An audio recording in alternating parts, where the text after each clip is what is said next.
So, Garrett, let's start with you. What happens next, and how is the Trump team reacting to today's news? Well, for the Trump team, more delay is essentially another victory. They're out with a boastful statement calling this a total and complete victory for Donald Trump. The reality here is what happens next remains in Judge Merchan's court, but it's not clear when or if he'll issue a substantive ruling on this, although at some point he's going to have to make a decision on sentencing. But the Trump team is basically moving on almost entirely from this case. They've long viewed it as a distraction for the president-elect, who's even nominated, or selected, I should say, one of his defense attorneys from this case to be a nominee, to be a deputy attorney general. No clearer sign that I can find that they're looking past this and towards the start of his administration next year. Garrett, thank you. Danny, let me turn to you. Prosecutors say they're open to the idea of pausing everything actually for 4 years until Mr. Trump is no longer the president. Any sense how Judge Merchan might respond to this? Yeah, the prosecution is being not only reasonable, but also practical, because they realize, number one, that in all likelihood, the Trump defense team's appeals of any decisions at this point before inauguration would likely result in a stay of sentencing anyway.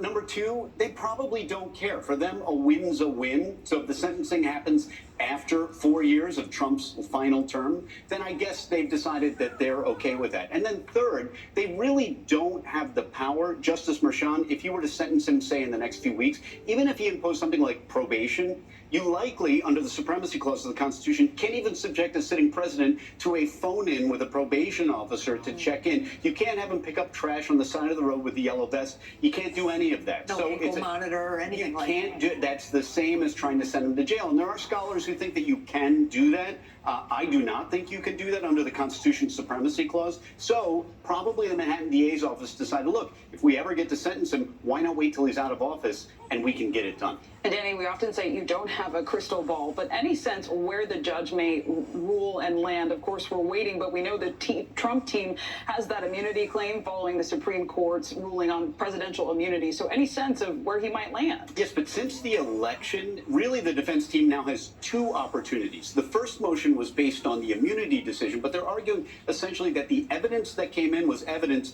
from White House sources, his assistant, other people, and therefore the immunity decision requires that evidence be thrown out, and at least he gets a new trial.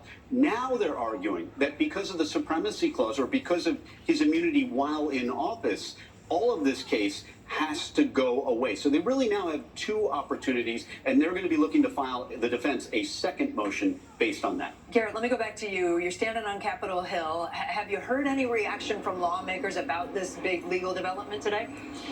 Candidly, Kate, not much. Right now, the focus up here on Capitol Hill is on Donald Trump's nominations and appointments to be part of his cabinet. That has consumed not just the Senate, who will have to advise and consent on those picks, but even the House, where members are weighing in and fighting over an ethics complaint related to former Congressman Matt Gaetz.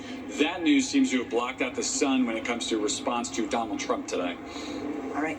Garrett Hick, thank you. And Danny, stay with us for this next story. And that story is a critical hearing in the sex trafficking case against entertainment mogul Sean Diddy Combs.